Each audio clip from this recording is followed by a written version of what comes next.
जय जय राम कृष्ण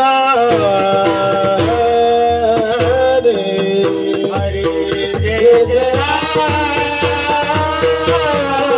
कृष्ण हरे जय जय राम कृष्ण हरे जय राम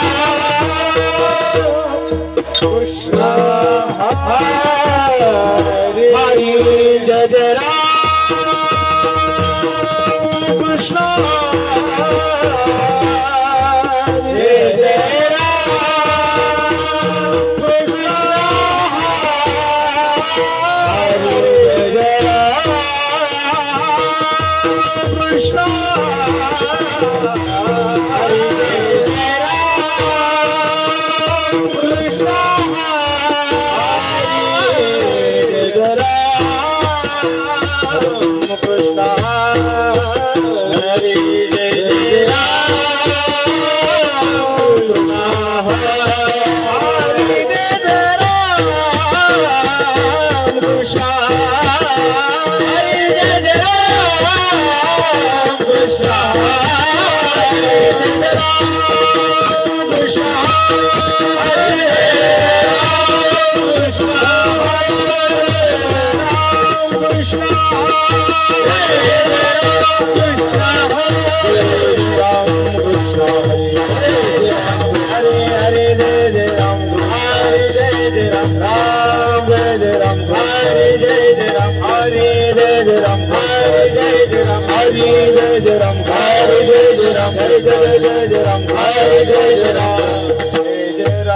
सुंदर ते ध्यान उभे विठेवरी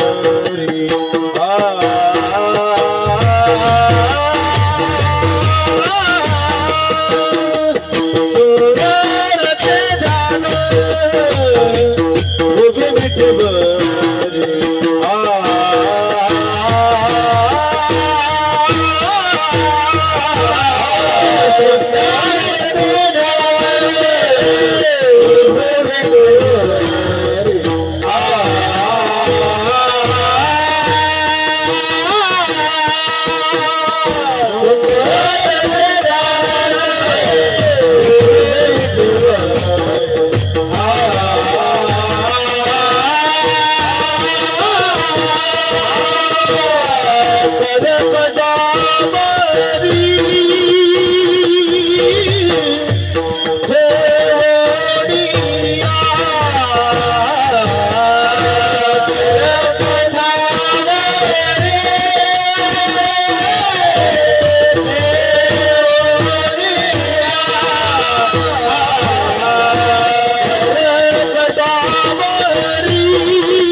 Ah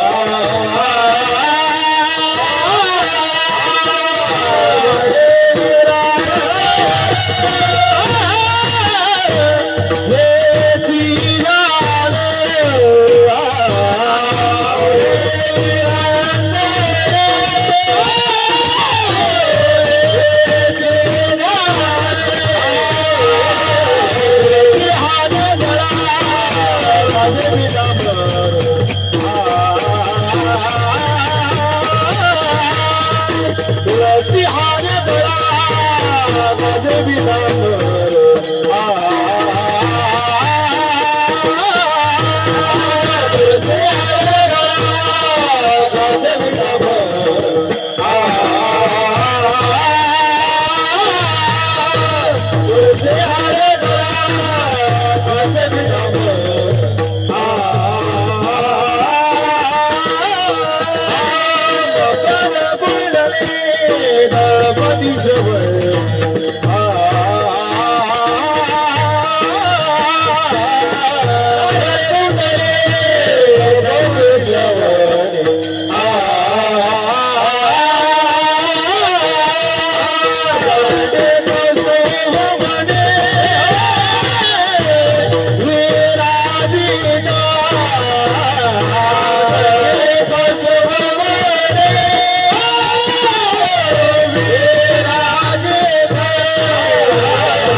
तुळसी हार गळा वाजवी डामर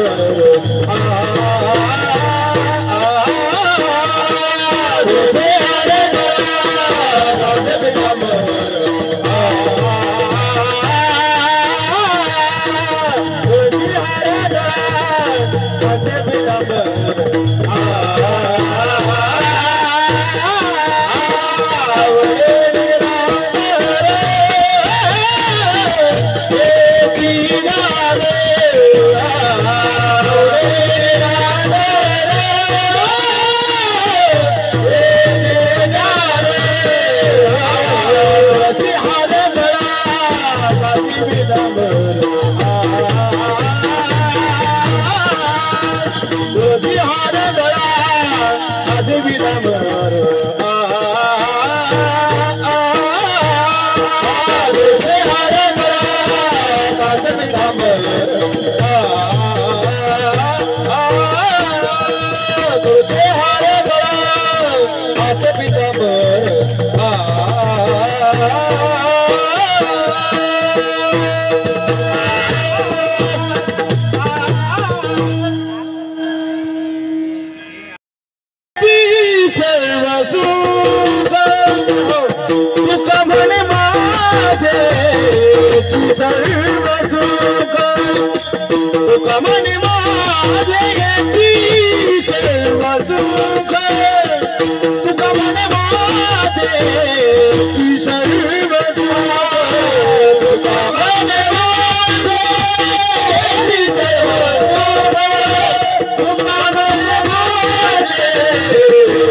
हेलो हेलो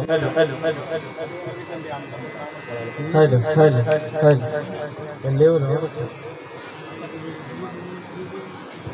हेलो हेलो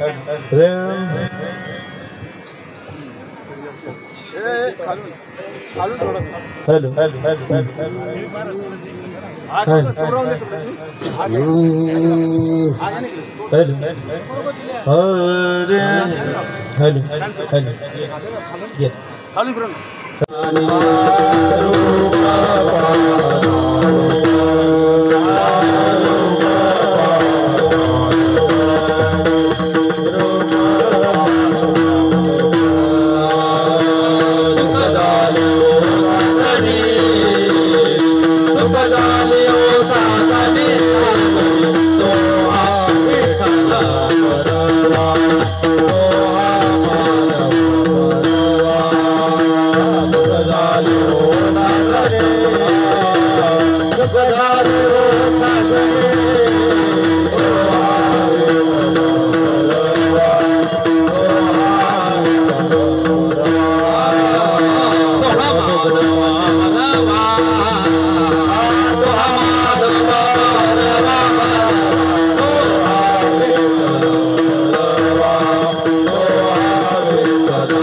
इथे फिल्टर लावून हा याची आवाज इकडे जाऊन देत नाही. इकडे जात नाही तो इकडे जाऊन हा इकडे आलो नाही याची आवाज इकडे जाऊन देत नाही. हा इकडे फिरवा तो त्याला लावा.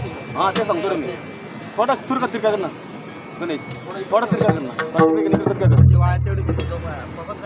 अरे बाबा थोडा तिरका तू नका ना महाराज. सिन्नर बाबा तो तिकडे सोडा याची आवाज दाबतोय तो. हा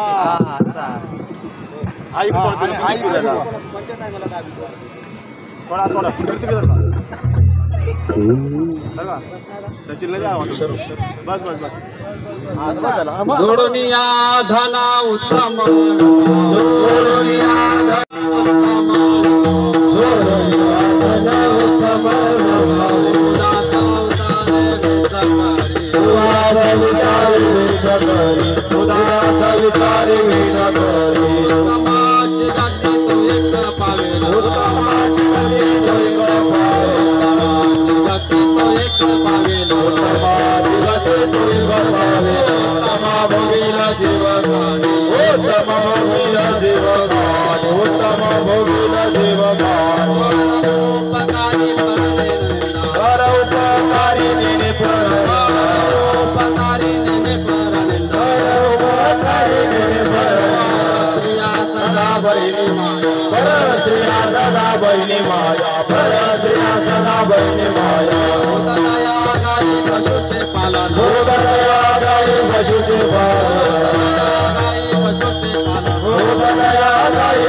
उत्तम भोगिला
भोगिन भोगिन जीवकानी उत्तम भोगिन उत्तम भोगिन जीवकानी जीवकानी जीवकानी जीवकानी उत्तम भोगिन जीवकानी उत्तम उत्तम भोगिन उत्तम भोगिन जीवकानी उत्तम भोगिन भोगिन जीवकानी जीवकानी जीवकानी जीवकानी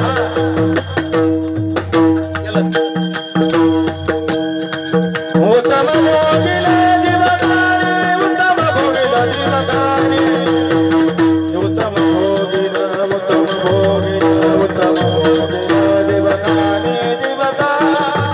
उत्तम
भोगिन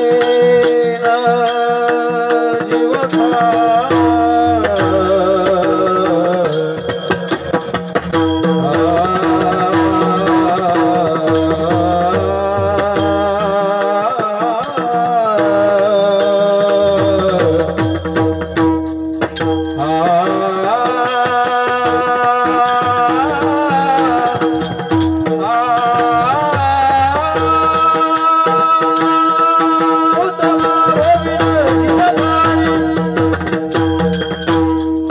जीवकानी जीवकानी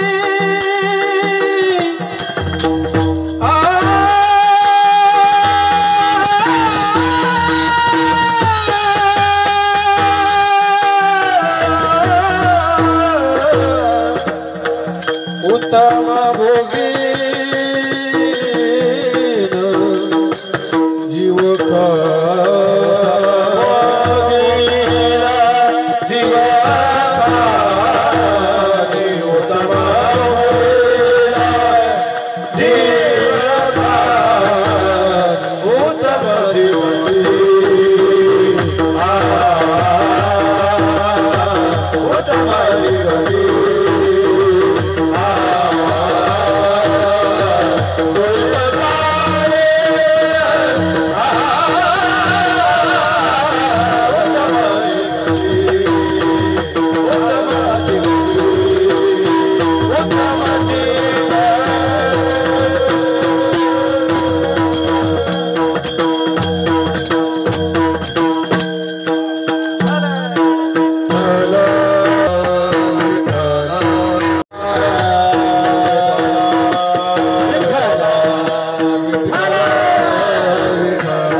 जोडोनिया धन उत्तम व्यवहारे उदास विचारे वेच करी उत्तमची गती तो एक पावेल उत्तम भोगील जीव खाणी पर उपकारी नेने परनिंदा परश्रिया सदा बहिणी माया भूत दया गाई पशुचे पालन तानिल्या जीवन वना माझी शांतिरूपी नवे कुणाचा वाईट वाढवी महत्व वडिलांचे तुका म्हणे हेची आश्रमाचे फळ परमपद बळ वैराग्याचे उत्तमची गती तो एक पावेल उत्तम भोगील जीवखानी महायोग पिटे तटे विमरत्यम परम पुंडलिकाय दातो मुनिदे समागष्ट तिष्ठम तमानंद कंदम परब्रह्मलिंगम भजे पांडुरंगम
करू प्रथम नमन दुसरे चरण संतांची या त्यांच्या कृपादाने कथेचा विस्तारू बाबाजी सद्गुरु दास तुका जयांची केली स्मरण होय सकळ विद्यांची अधिकरण तेची वंदू श्री चरण श्री गुरूंचे ते नमस्कारोनी आता नमो ज्ञानेश्वर नमो ज्ञानेश्वर नमो ज्ञानेश्वर नमो ज्ञानेश्वर नमो ज्ञानेश्वर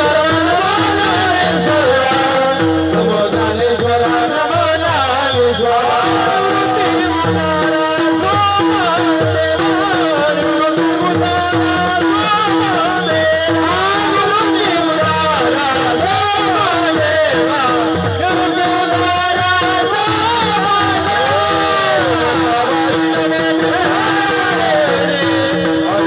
जननी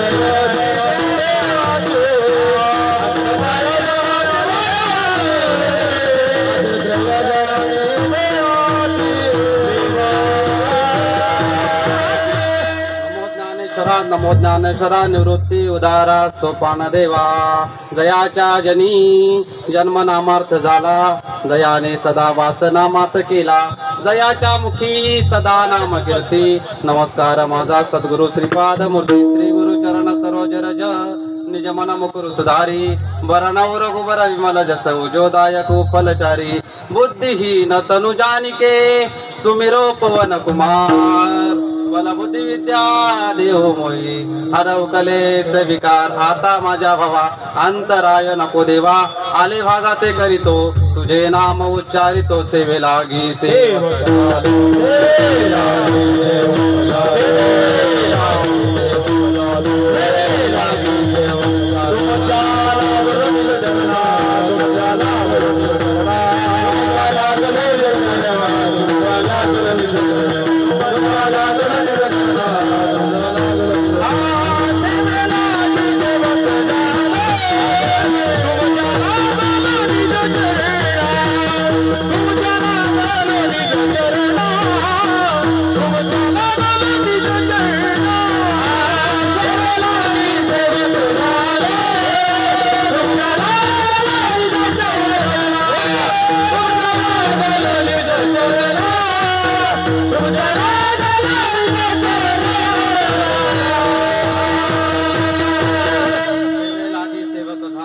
तुमच्या लागलो निज चरणा विठला विठला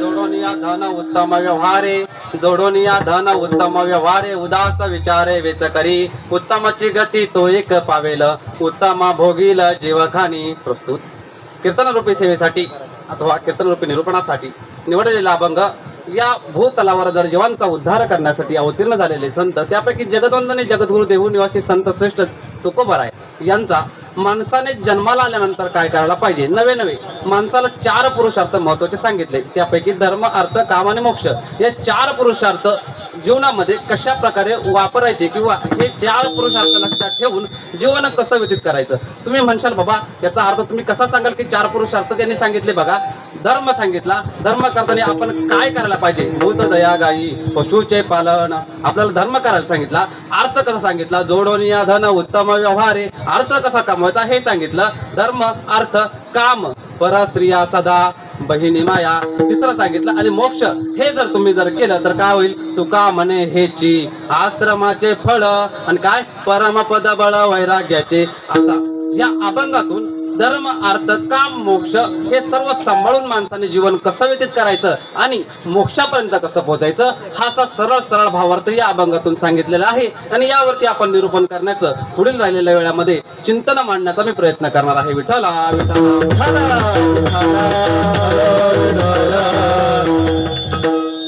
बरं दादा थोडा मोकळा करा आवाज थोडा कमी ठेवला जाईल पण शिट्टी भेटणार मारून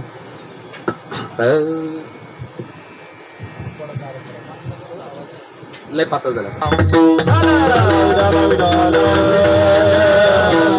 अभंगाचा सरळ भावार्थ मी तुमच्या सर्वांच्या सज्जनांच्या समोर मांडलेला आहे पण आजची जी कीर्तन रूपी सेवा काय निमित्त म्हणून किंवा किन निमित्त ठेवलेलं आहे त्यावरती थोडासा अल्पसा परिहार देणं हे वक्त्याचं कर्तव्य समोर तुमच्या समोर परिहार असा की आज आपल्या सर्वांचे संतप्रेमी आपल्या सर्वांमधील साधक परिवारातील ज्यांचं योगदान मोलाचं आहे असे आपले नंदू महाराज अधिकारी यांच्या वास्तुशांती अथवा नवीन वास्तूच्या गृहप्रवेशानिमित्त त्यांनी जी कीर्तनरूपी सेवा ठेवलेली आहे त्यांनी ही सुंदर अशी श्री माऊली कृपा नावाची वास्तू आपल्या उदरनिर्वाहासाठी म्हणजे जे 3 मूलभूत गरजा सांगितल्या त्यामध्ये पहिलं काय सांगितलं अन्न दुसरं वस्त्र आणि तिसरं निवारा तर यामधील 3 नंबरची जी गोष्ट आहे ती म्हणजे निवारा आणि आपल्यासाठी उत्तम निवारा मिळवणं किंवा उत्तम असं चांगलं सुविधित घर आपल्यासाठी असणं हे प्रत्येक विवाहित दाम्पत्याचं अथवा किंवा सांसारिक दाम्पत्याचं म्हणा एक स्वप्न असतं की आपलं एक स्वप्नातील घर असावं कारण ते आता तुम्ही तर बघतच असाल ते भरपूर सारे गाणे पण त्याच्यावर निघले काय बंगला नको गाडी नको असे भरपूर गाणे असतील त्याच्यावरती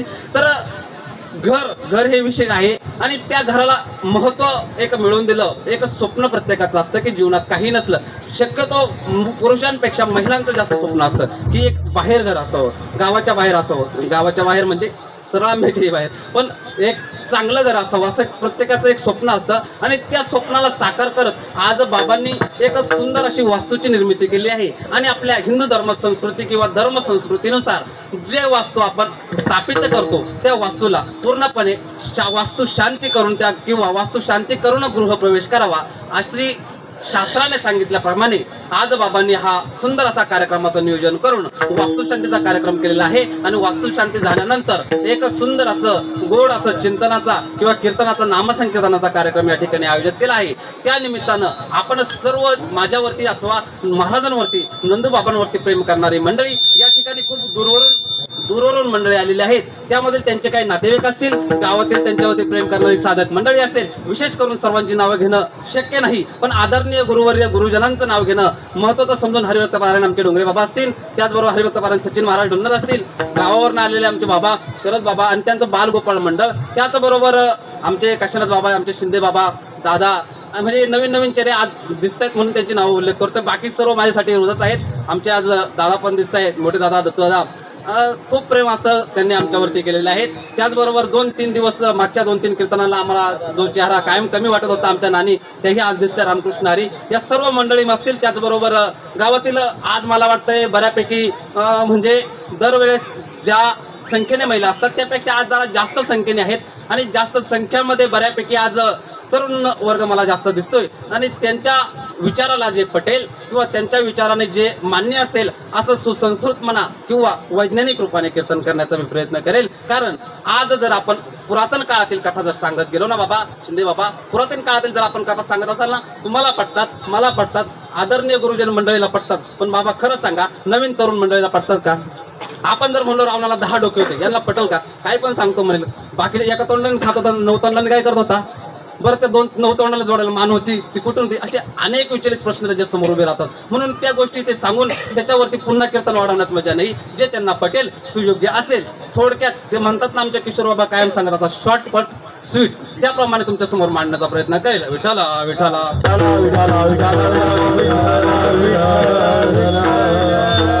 आता मागील कीर्तन सुद्धा वास्तुशांती या गावामध्ये झालेलं आहे आणि बहुतांश मंडळी यामधील कीर्तनाला उपस्थित होती. त्या सर्वांना आपण वास्तुशांती का करायची हे आपण मागेही सांगितलं आहे. तरी पण एक चालू मी त्याला स्पर्श करून पुढे जाईल. वास्तुशांती करायची का? तर आपण ज्या भूतलावरती राहतो, जिथे आपण वास करतो, त्या ठिकाणी प्रत्येक जी गोष्ट आपल्या समोर दिसत आहे ना, तिच्या कोण ना कोणतरी देवता आहे. आपण पृथ्वीवरती राहतो ना, पृथ्वीचा पण देवता कोणतरी आहे. कोण आहे पृथ्वीचा देवता? भगवान गणेश आहे. पंचमहाभूत आहेत ना, पंचमहाभूतांपैकी प्रत्येक भूतांचा किंवा प्रत्येकाचा एक देवता ठरवून दिलेला आहे. तेच सोडा, वास्तू आहे, वास्तूचाही देवता आहे. आज बघा, धनाची देवता आपण कुणाला म्हणतो? माता लक्ष्मीला आपण धनाची देवता म्हणतो. आता माता लक्ष्मी धनाची देवता म्हणतो, पण धनाबद्दल जर बोलायचं गेलं ना, 2 नंबरचा पुरुषार्थ आहे. धन असेल ना, धन, त्याच ठिकाणी माणसाला मान असतो. मग आता धनाविषयी एक वेळेस सांगता माझ्याच वर्गातील आता बरेच बाबा कीर्तन झाले आणि आमच्या गणेश महाराजांच्या कृपेने बरेचशी कीर्तन युट्यूबला आहेत. आणि मग युट्यूबला आहे म्हणून आपल्या वर्गातील एक एकदम शांत, काय म्हणतात, मला म्हणतात तोंडावरची माशी न उठणारा मुलगा वर्गातील, आणि असा एक मुलगा की जो कीर्तन करतो म्हणून सर्वजण ते युट्यूबला सर्च करून बघत असतात. त्यामधील एक माझ्या मित्रपरिवारातीलच एक आमच्या कॉलेजमधील किंवा आमच्या वर्गातील एक लव्ह मॅरेज आहे, बरं का, लव्ह मॅरेज आहे. आणि ते 2 विवाहित दाम्पत्य पुणे ठिकाणी वास करत असतात. आणि त्यांच्यातील ती जी मुलगी आहेत ना, म्हणजे ती आमची वर्ग मैत्रीण, तिने मला प्रश्न केला, अरे तू मागील कीर्तनामध्ये मी ऐकलं, तूच म्हणली मला त्या तू. ती म्हणते, अरे हरी का? तिच्या नवऱ्याला ती नावाने आवाज येतं, तर मी काय? तर असेल तर तिने मला आवाज दिला की हरी, तू मागच्या कीर्तनात सांगितलं अर्थ आहे, खरंच मला तुझं कीर्तन आवडलं बरं का, पण तू आता खरंच अभ्यास करतो, तू शास्त्र वाचतो. मग मला एक सांगणार आहे, आमच्या घरामध्ये ना आम्ही दोघंही काम करतो, आम्ही दोघंही पैसे कमवतो. आणि पैसे कमवून जर घरामध्ये आले ना, ते कुठल्या प्रकारे एका प्रकारे येतात आणि अनेक प्रकारे निघून जातात. आमच्याकडे पैसा टिकत नाही. सचिन बाबा, पैसा टिकत नाही म्हणे. मग आता करायचं काय? काहीतरी एक पर्याय सांग रे, पैसा टिकल म्हणून. अगं म्हटलं, पैसा टिकायचा ना, तर तुला मी 3 नियम सांगेल, ते 3 नियम पाळ. ते कोणते नियम? एक म्हणलं, आई बापांची किंवा सासू सासऱ्याची सेवा कर. 2 नंबर, नवऱ्याला रिस्पेक्ट दे, त्याची इज्जत कर. आणि 3, सकाळी उठल्या देवपूजा करून तुळशीला पाणी घाल. विठाला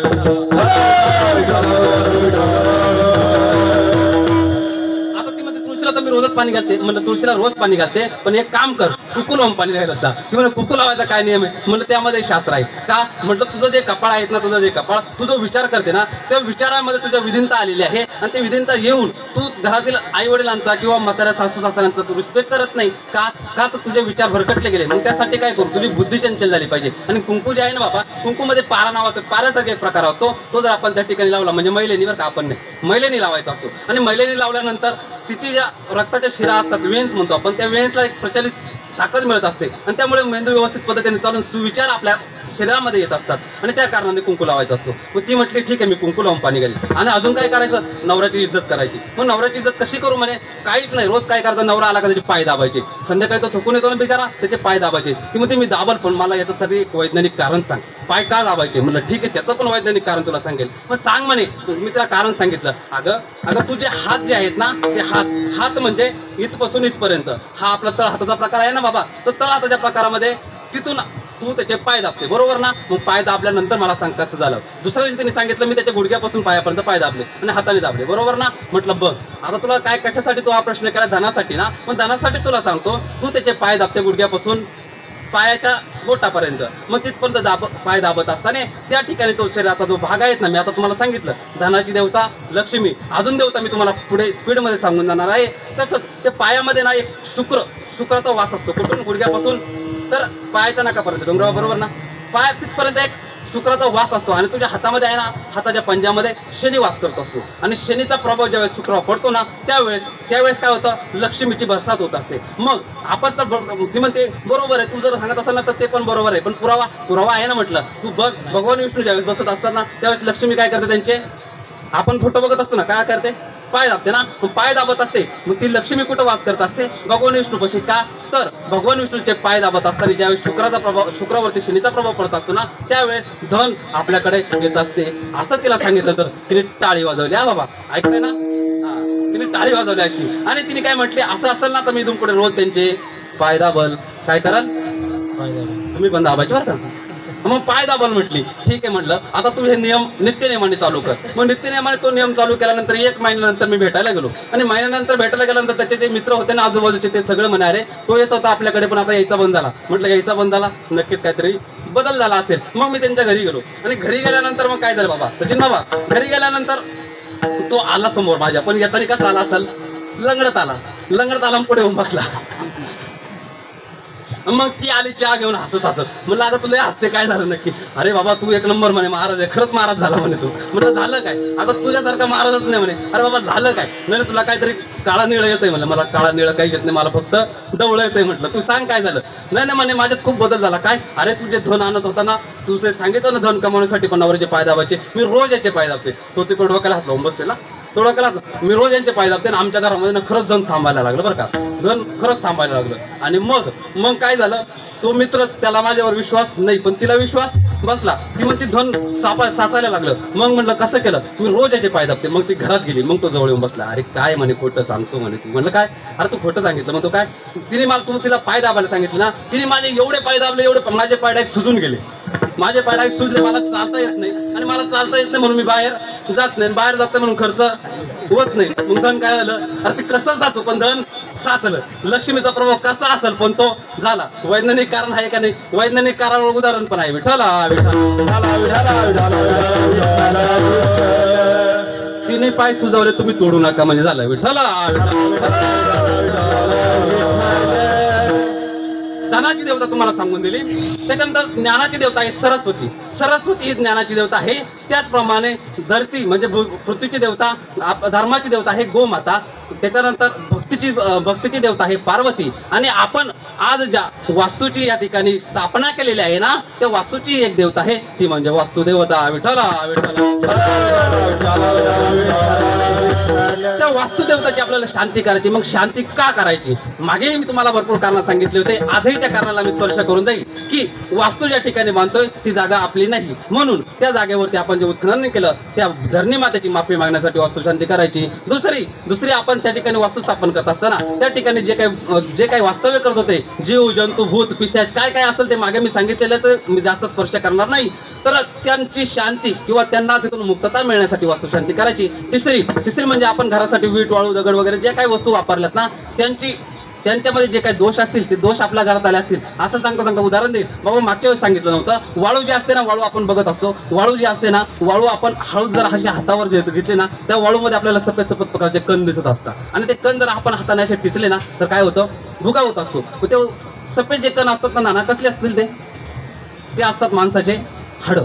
माणसाचे हाडं. मग माणसाचे हाडं आले कसे काय? कारण ती वाळू आपण पाण्यातून काढून नेलेली असते आणि ज्यावेळेस मनुष्य आपला मारतो किंवा मेल्यानंतर आपण त्याच्या अस्थी सावडतो, त्या कुठे टाकतो, नदीमध्ये. आणि नदीमध्ये ते वाहत जाऊन त्याचे बारीक बारीक कण झालेले असतात. ते कितीतरी शेकडो पुराण कितीतरी जुन्या पाण्या असतील. आपण पण बघत असेल, ज्यावेळेस घरासाठी आपण उत्खनन करत असतो ना त्यावेळेस आपल्याला हाडांचे सांगळे वगैरे सापडत असतात. म्हणजे ही पुरातन पहिले काय करायचे, गाडायचे माणसं, म्हणून आपल्याला ते हाड सापडत असतं. किंवा आपण नदीमध्ये मी तुम्हाला सांगितलं त्या प्रकारे अस्थि विसर्जन केल्यानंतर ते हाडाचे तुकडे येत असतात आणि ते हाडाचे तुकडे म्हणजे मनुष्याचे आहेत की नाही, मग मनुष्याचा दोष लागला की नाही.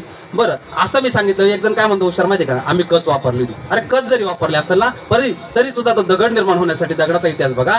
शेकडो वर्षापूर्वी जर मनुष्याने जे प्राणी वगैरे गाडलेले असतात ना, त्यामधून काही जमिनीमध्ये काही उत्खनन, ते ज्वालामुखी बाहेर येत असतो आणि त्या ज्वालामुखीमध्ये काही प्राणी असतात, ते मृत पावलेले असतात, ते दगडामध्ये चिरडले जातात आणि ते त्यापासून त्या ज्वालामुखीपासून म्हणजे तो आगीचा गोळा असतो त्यापासून दगडाची निर्मिती होत असते. आणि तो दगड जरी तुम्ही खचून किंवा बारीक केला, त्याची कच केली तरी त्याचे अवशेष आहेत की नाही, त्याच्यात आहेत ना. म्हणजे तुम्ही कसंही करा, दोष हा असतो आणि तो दोष घालवण्यासाठी आपल्याला वास्तुशांती करायची असते. विठ्ठला मागच्या वेळेस मी तुम्हाला हे सगळं कारण सांगितली होती, पण आपल्या बाबांनी एक मार्गदर्शन केलं होतं की डोंगरे बाबा बोलता बोलले की महाराजांनी काय सांगितलं नाही, आपल्याला वास्तुपुरुषाविषयी सांगितलं नाही. तर आज मी तुम्हाला वास्तुपुरुषाविषयी पटकन सांगेल आणि पुढे चालेल. अगोदरच मला बाबांनी दम दिला होता की तुमचं कीर्तन लय टायमाच्या बाहेर जातं, पण बाबा मीही तुम्हाला सांगितलं होतं की बाबा जर तुम्ही 6:45 चालू केलं, 7:15 चालू जर केलं तर मी 9ला 9:45 संपेल. जर तुम्ही 7:30 सुरू केलं तर मी 9ला संपेल. जर तुम्ही 8:45 चालू केलं 9:15, आणि जर तुम्ही 8ला चालू केलं तर मी 9:30. तुम्ही 8ला चालू केलं. विठ्ठला अजून 1.25 तास तर मी सोडत नसतो. त्याच्यामुळं माफ करा बाबा. रामकृष्ण हरी. विठ्ठला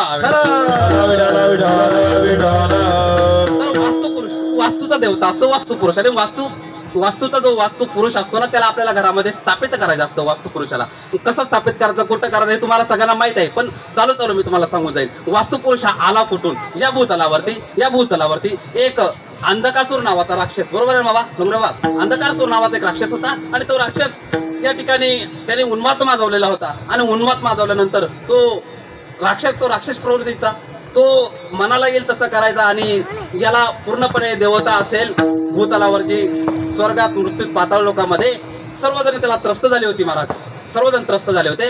आणि आता त्याचं करायचं काय म्हणून सर्वजण कुणाकडे गेले, भगवान शंकराकडे गेले. आणि भगवान शंकराकडे जाऊन त्यांनी सांगितलं, अहो देवा, ह्या अंधकासूर नावाच्या राक्षसाने इथं उन्माद माजवलेला आहे आणि यांनी सर्वांना त्रास देण्याचं काम हा करत आहे. आपण काहीतरी करून याचा बंदोबस्त करावा, याचा काहीतरी बंदोबस्त करावा म्हणून भगवान शंकराला सर्वांनी सांगितलं. आणि भगवान शंकर कुठे निघाले, भगवान शंकर निघाले त्या अंधकासूर राक्षसाचा वध करण्यासाठी. आणि दोघांमध्ये घनघोर असं युद्ध होतंय बाबा. वेळेमध्ये आपल्याला युद्ध पण संपवायचंय. तर घनघोर असं युद्ध झालं दोघांमध्ये. आणि युद्ध होत असताना आता देवामध्ये, भगवान शंकरामध्ये, अंधकासुरामध्ये युद्ध होत असताना देव घामाघूम झाले. आणि देव घामाघूम झाल्यानंतर भगवान शंकरचा घाम हा जमिनीवरती पडला. आणि जमिनीवरती पडल्यानंतर त्यातून एक राक्षस उत्पन्न झाला, राक्षस निर्माण झाला. मग भगवान शंकरामध्ये त्या अंधकासुरामध्ये युद्ध होत असताना भगवान शंकराने त्या अंधकासुराचा वध करण्यास सुरुवात केली. आणि वध करत असताना त्याच्यावरती जे काही त्या दोघांच्या युद्धामध्ये जे काही प्रसंग घडले,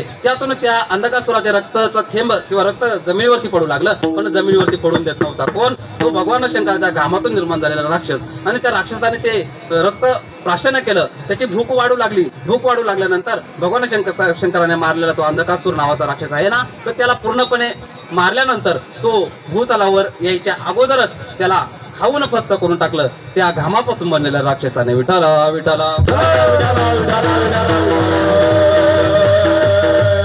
आणि त्याला खाऊन फस्त करून टाकल्यानंतर तो जो राक्षस होता ना, त्या राक्षसाची भूक काय आता थांबेना. त्याची भूक वाढूच लागली.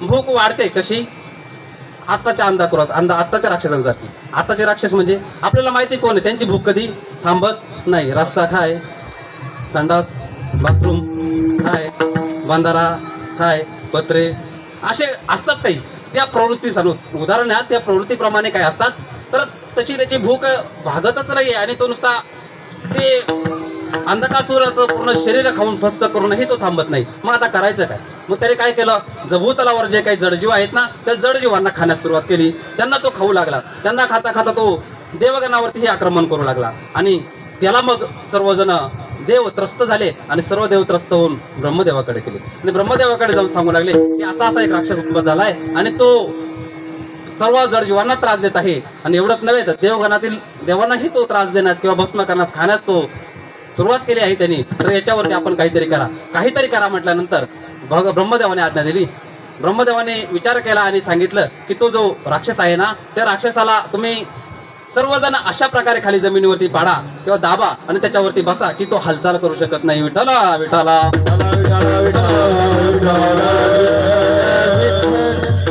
आणि ब्रह्मदेवाने आज्ञा दिल्याप्रमाणे त्या राक्षसाला जमिनीवरती पालता पाडण्यात आलं. त्याच्यावरती 45 देवता प्लस 8 देवी त्याच्या अंगाच्या विविध भागावरती बसल्या आणि बसून त्याला दाबलं म्हणजे पूर्णपणे हालचाल करता येणार नाही अशा प्रमाणे त्याला त्याच्यावरती ताबा मिळवला. आणि ताबा मिळवल्यानंतर तो राक्षस भुकेने व्याकुळ होऊन ब्रह्मदेवाचा धावा करू लागला आणि ब्रह्मदेवाला म्हणू लागला की मी तुमच्यापासूनच किंवा तुमच्या देवगणापैकी भगवान शंकराच्या कामापासूनच मी निर्माण झालेलो आहे ना, मग तुम्ही मला त्रास का देतायत, मला तुम्ही अडवताय का, मला का अडवताय म्हटल्यानंतर ब्रह्मदेवाने त्याला सांगितलं की अरे तू सर्वांना त्रास देत होतात ना म्हणून तुला या सर्वांनी अडवले. मग आता इथून पुढे काय करायचं, इथून पुढे तुला मी एक म्हणजे तथास्तु म्हणून त्याला सांगितलं की तू इथून पुढे भूतलावरती वास करशील आणि जी काही नवीन वस्तू असतील ना त्या वास्तूचा किंवा ज्या जागेचा ज्याच्यावरती आपला हक्क गाजवणारे भूतलावरती लोक असतील ना त्याच्यावरती तुझं दैवत किंवा आदिदैवत असेल. समज एखादं घर आहेत ना त्या घराचा तू पहिला देवता म्हणून मानला जाशील. एखादी जमीन असेल ना कंपाऊंड केलेली तिथे पण त्या वास्तूचा देवता म्हणून तुला पहिला प्रथम प्राधान्य दिलं जाईल. विठ्ठला विठ्ठला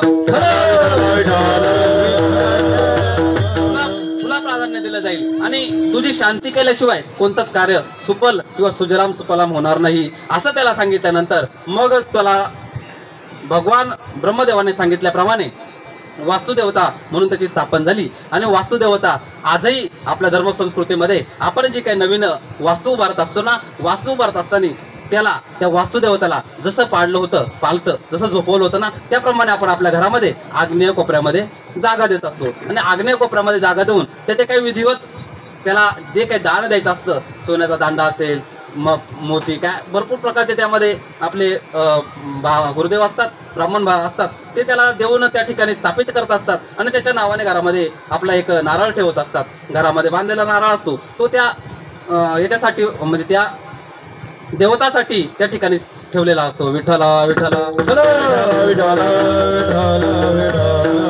मग त्या वास्तुदेवताला जो कोणी शांत करणार नाही, जर त्या वास्तुदेवताला आपण शांत केलं नाही, त्याची वास्तुशांतीमध्ये शांती करून त्याला स्थापित केलं नाही तर तो त्याला ब्रह्मदेवाने सांगितल्याप्रमाणे तत्वास्तू त्याला असा अधिकार आहे की तो त्या घरातील माणसांना किंवा त्या घरात राहणाऱ्या जीवांना त्रास देऊ शकतो. त्रास देऊन त्यांना विविध हानी पोचवू शकतो. कारण तो राक्षस आहे, त्याचं काम असते तो त्यांना हानी पोचवू शकतो. त्यामुळे आपल्या संस्कृतीनुसार त्याची शांती करणं हे आपलं महत्वाचं किंवा आद्य कर्तव्य म्हणून आजचा हा कार्यक्रम. विठ्ठला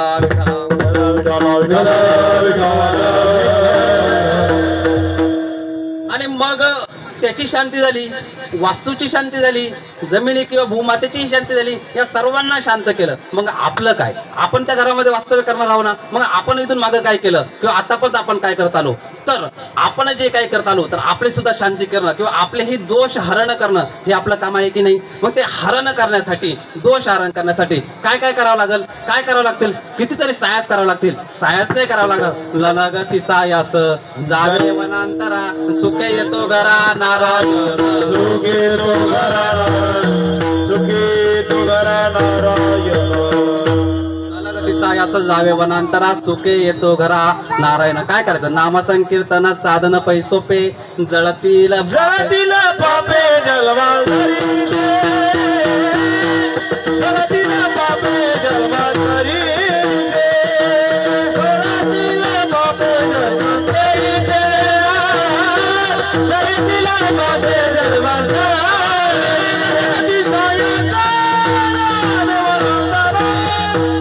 सुखे तो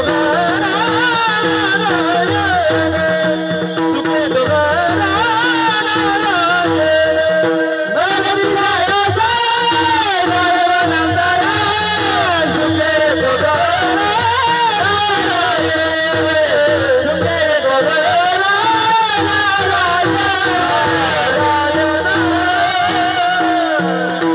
नामसंकीर्तन करायचं असतं. नामसंकीर्तन केल्यानंतर आपल्यातील दोष हरण होत असतात. आपले दोष हरण होत असतात. आपल्यातील दोष निघून जात असतात. म्हणून त्या नवीन वास्तूमध्ये जाताना आपल्यातील दोष हरण होऊन आपण त्यामध्ये जायचं. कारण का जायचं? कारण घरामध्ये गेल्यानंतर वास्तू ही शांत झालेली आहे. त्या ठिकाणी वास्तू देव वास करतायत आणि मग त्या वास्तूमध्ये गेल्यानंतर जर आपण काही उचित किंवा अनुचित प्रकार आपल्या हातातून घडत असेल, जर आपलं मन शांत नसेल तर आपण घरात जाऊन आवाज करत असतो, ताण तणाव निर्माण करत असतो आणि आपण ज्या वास्तूमध्ये जसं वागत असतो ना, आपल्याला पुन्हा पुन्हा पुन्हा तसंच भोगावं लागतं. का? कारण आहे बाबा. काय कारण आहे? जर तुम्ही घरामध्ये गेल्यानंतर कटकट करत असाल ना, तर कटकटी मागे तो वास्तू देवता काय म्हणत असतो?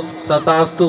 कारण त्याला वर दिलेला आहे काय? तथास्तु. तुम्ही जर कटकट केली तर तो म्हणणार तथास्तु, आणि तथास्तु म्हणल्यानंतर तुमच्यात पुन्हा पुन्हा काय होणार? कटकटी होणार. तुम्ही जर शिवीगाळ केली तर पुन्हा काय होणार? तथास्तु. तुम्ही जर घरामध्ये हाणामारी केली तथास्तु. जर तुम्ही त्या उलट घरामध्ये नामसंकीर्तन केलं तर तथास्तु. जर तुम्ही देवपूजा केली तथास्तु. तुम्ही घरामध्ये चांगलं आचरण केलं तथास्तु. जे काही तुम्ही घरामध्ये करशाल चांगल्या गोष्टी, त्याच तुमच्या जीवनामध्ये पुन्हा पुन्हा होत राहतील. आणि जर तुम्ही वाईट प्रकार केले तर तेही वाईट होत राहतील. एवढंच नव्हे, नामसंकीर्तनाची पॉवर सांगताना कितीतरी आपल्याकडे अनन्य उदाहरण आहे. उदाहरण काय? प्रमाण पण आहे. जळती दोषांचे डोंगर, दोषांचे डोंगर, जळती दोषांचे डोंगर, दोषांचे डोंगर, जळती दोषांचे डोंगर, दोषांचे डोंगर, जळती दोषांचे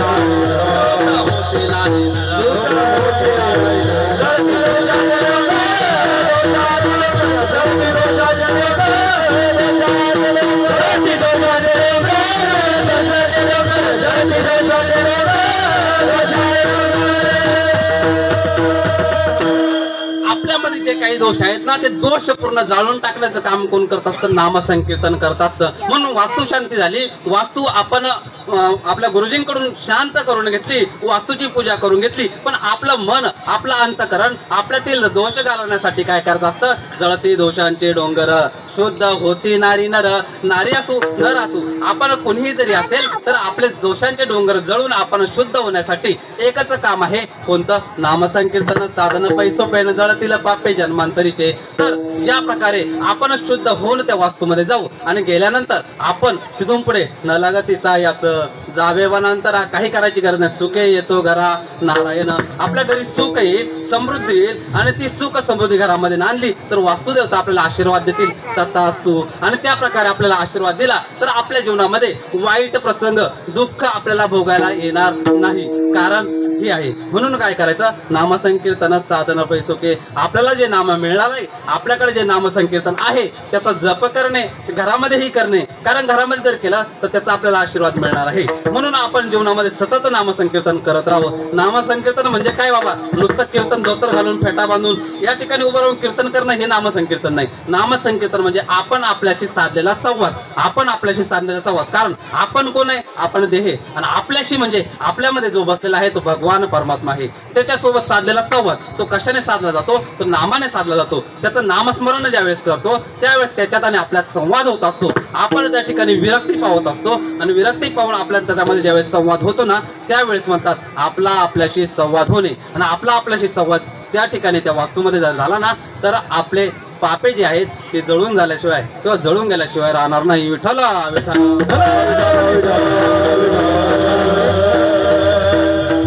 अभंगावरती आता आपण प्रवेश करणार आहोत. 2 नंबरचा पुरुषार्थ सांगितला. त्या अगोदर आपल्या 3 मूलभूत गरजा. कोणत्या?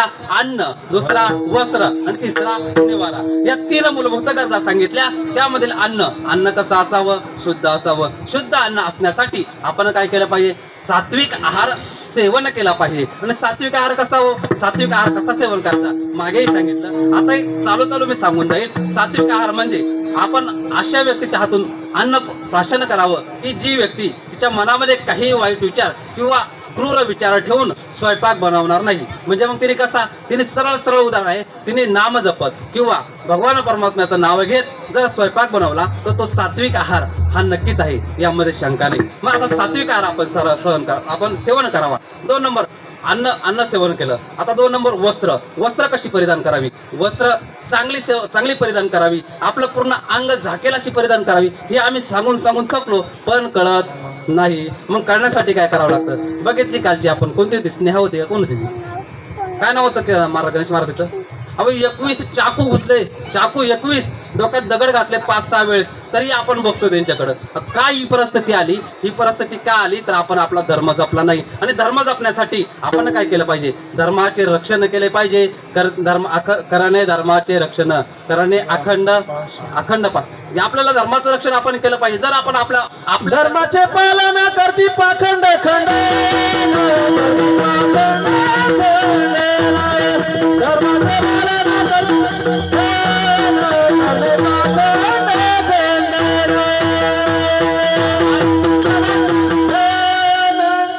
आपल्याला पालन करायचे आहे. आणि धर्म कसा पाळायचा? हे धर्म करत असताना आपण आपली संस्कृती, आपलं ज्ञान, गीता भागवत करीती श्रवण आणि अखंड चिंतन विठोबाचे, आपण धर्म शिकवत असताना गीता शिकवली पाहिजे, भागवत शिकवलं पाहिजे. जर हे शिकवलं नाही तर काय होईल? मग येईल तुम्हाला बायबल शिकवणारा, मग येईल तुम्हाला जास्त काय कुराण शिकवणारा, काय प्रकारे तुम्हाला येऊन तुमच्या धर्मामध्ये नासाडी करतील लोक, सांगता येत नाही. आता तरी आपण जागृत व्हायला पाहिजे. आपल्या जवळ पूर्णपणे दुसऱ्या धर्माचे, मी काय म्हणत नाही दुसरे धर्म खराब आहे असं, अशा विचारांचा मी नाहीच आहे, पण असे काही धर्म असतात जे आपल्या मुलांना किंवा आपल्या मुलींना वेगळ्या प्रकारे शिकवून त्यांच्यामध्ये धर्म परिवर्तन करून वाईट विचार, बाबा ही सांगायची ती गरज नाही, पण का गरज? काळाने आणली. काळाने का आणली? आज आपल्या गावात एखादी घडूच शकत नाही, कारण आपले लोक खतरनाक आहे. विषय नाही तिथं, धर्मच एकच, परत दुसरा विषय नाही. मरतील पण धर्म सोडणार, अशी लोक आपल्या भागातली, गावाकडची, तिथं विषय येणार नाही त्या गोष्टीचा. पण त्यांना जागृत करणं किंवा आठवणी स्मरण करून देणं हे आपलं काम आहे. म्हणून धर्म राखला पाहिजे. विठ्ठला विठ्ठला. धर्माने सांगून दिल्याप्रमाणे आपण वस्त्र घातले पाहिजे. झाला आपला दुसरा मुद्दा, वस्त्र. आणि तिसरा निवारा ही असा असला पाहिजे. निवारा असा असला पाहिजे, आपल्या गरजेपुरता असला पाहिजे. निर्वाहापुरते अन्नाच्छादन आणि आश्रमाचे स्थान कोपी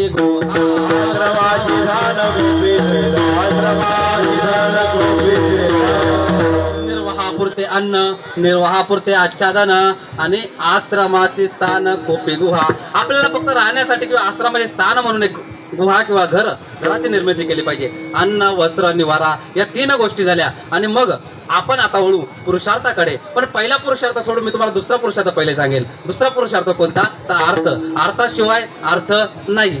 जगामध्ये जर जगायचं असेल ना, पैशाशिवाय किंमत नाही. कसं म्हणशाल? बघा, एक माणूस आहे आमच्या घरचा म्हणा किंवा बाकीच्या बाहेरच्या गावचा आहे, आणि त्याच्याकडे पद आहे, एक पद. ते पद कशाच्या जीवावरती आलं बाबा? पैशाच्या जीवावरती आलं. सरपंचाचं पद आहे त्याच्याकडं, आणि सरपंचाचं पद जवळपास तुमच्याकडे किती काय माहिती नाही रेट, पण आमच्याकडे जवळपास 2000 रुपये रेट चालू आहे. 2000 रुपये एका जणाचा, एका मताचा. आणि असे पैसे देऊन तो सरपंच झालेला आहे. आणि मग सरपंच होऊन आता तो काय गावातून समायकी ना, सर्वांमधून जनतेतून थेट, मग ते किती वाटले काय, तेवढा अर्थ व्हायला घातलं, आणि अर्थ व्हायला घालून तो सरपंच झालेला आहे. आणि सरपंच झाल्यानंतर कशाच्या जीवावरती झाला? अर्थाच्या जीवावरती पद आलं. आणि पद आल्यानंतर मग ते 26 जानेवारी वगैरे कार्यक्रम असतात लहान मुलांचे, आणि त्या ठिकाणी त्याला कार्यक्रमाला बोलवलं. मग त्याला मान दिला गेला. मान कशामुळे दिला? पैशामुळं. हे कशामुळे आलं? सर्व पैशामुळं. परत त्याला कवडीची अक्कल नव्हती, आणि कवडीची अक्कल नव्हती असा व्यक्ती त्या ठिकाणी आणून बसवला. आणि सरपंच उठा, सरपंच बोला, सरपंच उठा, सरपंच बोला. सरपंच गेला माईकवरती आणि मुलांना सांगू लागला. ज्ञान सांगता मुलांना. कोण? सरपंच. ज्ञान स्वतःला तर काहीच नाही. आलं कशाच्या जीवावरती? मी अर्थ सांगतो बरं का, अर्थाच्या जीवावरती ज्ञान आलं. आणि तिथे येऊन माईकवरती उभा राहिला आणि म्हणतो, मुलांनो आज 26 जानेवारी आहे, आणि 26 जानेवारी तुम्हाला माहिती आहे का आहे? मुलगा म्हणतात, हो. कशामुळे तुम्ही सांगा ना. काल 25 जानेवारी होती. काल 25 जानेवारी. अरे बाबा, तुला सांगता येत नाही. काल 25 जानेवारी होती म्हणून आज 26 जानेवारी का? अरे ते सोड. आणि मुलांनो, आजच्या 26 जानेवारी निमित्त मी तुम्हाला चॉकलेट आणलंय. अरे तू त्यांना सांग ना ज्ञान. तू त्यांना सांग 26 जानेवारी म्हणजे प्रजासत्ताक दिन कशामुळे आला, का आला, त्यासाठी कोणी कोणी बलिदान दिलं, या गोष्टी सर्व बाजूला. पण हा स्वतःचं ज्ञान त्या ठिकाणी नसलेलं ज्ञान सांगू लागला. का सांगतोय? कशाच्या जीवावरती? अर्थाच्या जीवावरती. त्याला मान काय बाबा?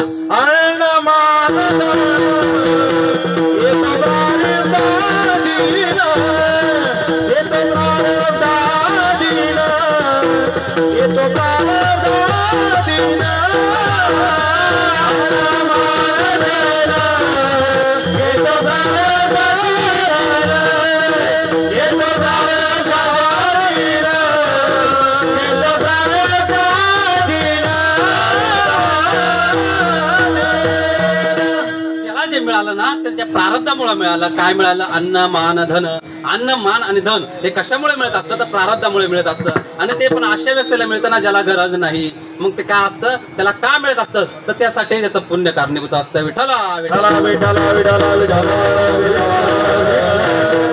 ते म्हणतात ना, गरीब की छोकरी मरे कोही न जाए कोही न जाने आणि आमिर की बकरी मरे सब जाने. जर श्रीमंताची बकरी जर मिली ना, सर्व गाव म्हणतं शेठ कशी गेली, का गेली, काय झालं, काय खाल्लं, कसं खाल्लं, कशामुळे गेली, कितीतरी त्याला प्रश्न विचारतील. पण गरीबाची मुलगी जर मिली ना, त्याच्याकडे कोणी जाणार पण नाही महाराज. अशी परिस्थिती या समाजामध्ये आहे. विठ्ठला विठ्ठला.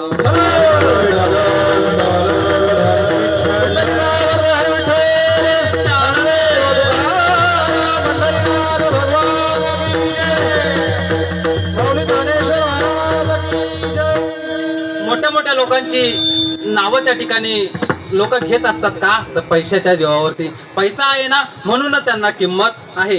बघा, आज आपण जर समाजामध्ये बघत असेल ना, फक्त मान त्यांनाच दिला जातो ज्यांच्याकडे पैसा आहे. अशी पैसा असलेली तर कितीतरी उदाहरणं आपण सांगू शकतो की त्यांना फक्त पैशाच्या जीवावरती आपण मानत असतो. म्हणतात अजून बी 50 खोके एकदम.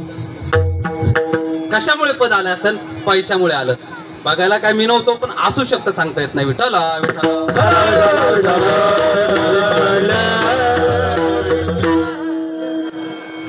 तर पैसा जेव्हा असेल ना त्यावेळेस त्याला समाजामध्ये मान मिळत असतो.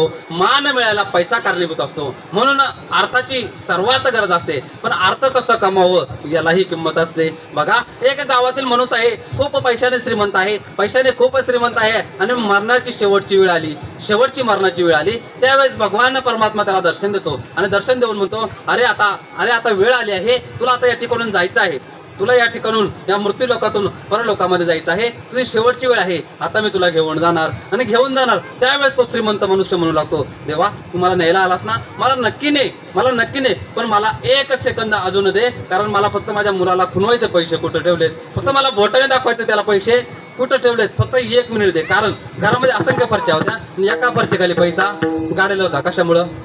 बेडी ईडीमुळे गाडीला होता. कुठं? एका फरचीखाली गाडला होता. आणि त्याला ते दाखवायचं होतं, तेव्हा किती पैसे लागतील सांग, फक्त 1 सेकंद वाढून दे. मिळाला असेल का बाबा शिंदे बाबा? 1 सेकंद वाढून मिळेल का? किती पैसा असला त्या ठिकाणी कामा येईल का? नाही येत. त्या ठिकाणी पैसा कामा येत नाही का? तो म्हणतो, अरे का देवा तुम्हाला 1 सेकंद देऊ शकत नाही? तो म्हणतो, अरे नामस्मरण केलं असतं तर तुला 1 सेकंद नाही 1 दिवस वाढून दिला असता. तू एकही वेळेस नामचिंतन केलं नाही आणि आता तू 1 सेकंद मागतो पैसे देऊन, नाही मिळू शकत. मग पैसा मिळवायचा होता, कसा मिळवायचा होता? त्यालाही एक नियम होता, त्याप्रमाणे मिळवायचा होता. कसा मिळवायचा होता ते तुकाराम महाराज सांगतात.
उदास विचार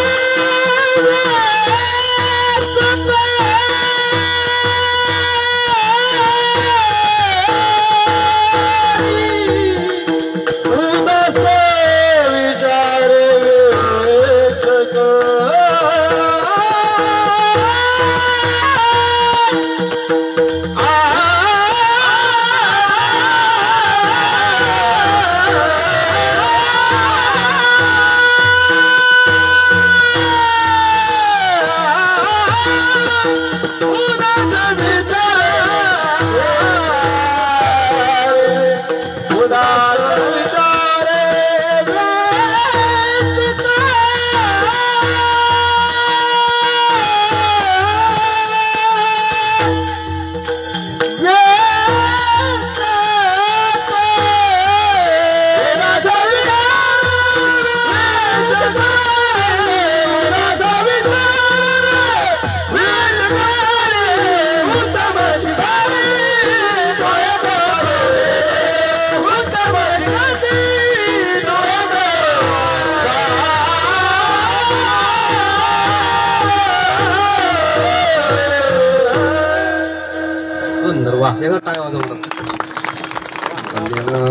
जोडून या धन उत्तम व्यवहारे उदास विचारे वेच करी. धन कमवायचं आहे, कसं कमवायचं आहे तर धन कमवायचं आहे उत्तम व्यवहार करून. विठाला विठाला का कमवायचं आहे तर धनाला धनवंता लागी सर्व मान्यता आहे जगी. धनवंत जो आहेत ना त्याला जगामध्ये सर्व मान्यता आहे महाराज. जर तुमच्याकडून एखादा खून जरी झाला ना, तुमच्याकडे पैसा असू द्या बाबा, फक्त पैसा, तुम्ही मध्ये जाशाल पण 10 दिवसात बाहेर येशाल, नक्कीच येशाल. का तर तुमच्याकडे धन आहे. धनवंता लागी सर्व मान्यता आहे. धनवंता लागी सर्व मान्यता आहे जगी. सर्व मान्यता आहे जगी. सर्व मान्यता आहे जगी.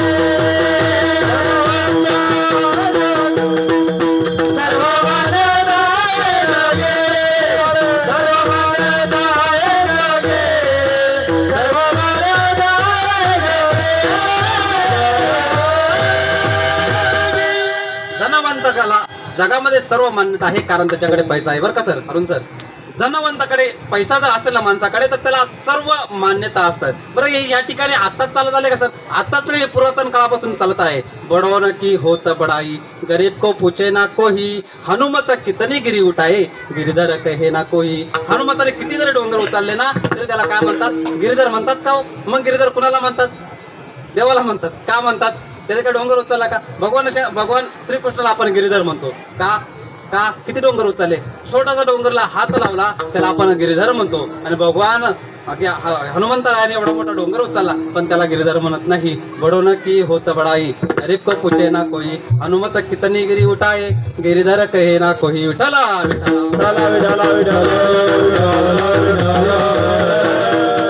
हनुमताने किती डोंगर उचलले तरी त्याला कोणी गिरिधर म्हणत नाही. कारण हे पुरातन काळापासून चालत आलेलं आहे की मोठ्याला मान मिळतो, मोठ्याला सन्मान मिळतो. का? त्याच्याकडे सत्ता आहे, त्याकडे संपत्ती आहे, म्हणून त्याला मान मिळत असतो. म्हणून पैसा हा कमवायचा असतो. आणि पैसा असल्याशिवाय तुम्हाला मान मर्यादा इज्जत मिळणार नाही.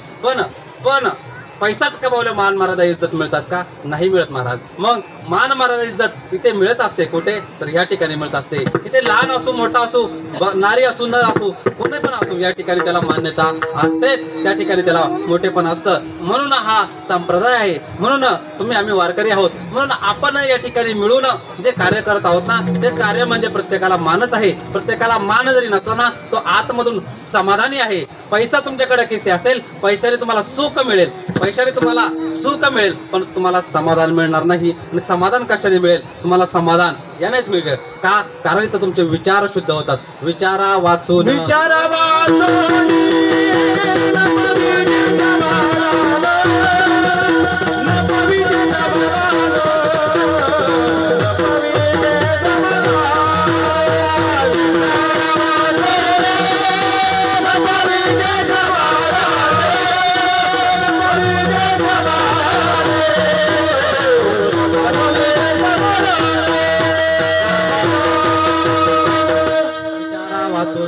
न पविजे समाधान, समाधान मिळवण्यासाठी या ठिकाणी यायचं आहे. आणि इथं आपल्याला जे शास्त्राने किंवा धर्माने सांगितलं अर्थ कशा प्रकारे कमवायचा, जोडून या धन.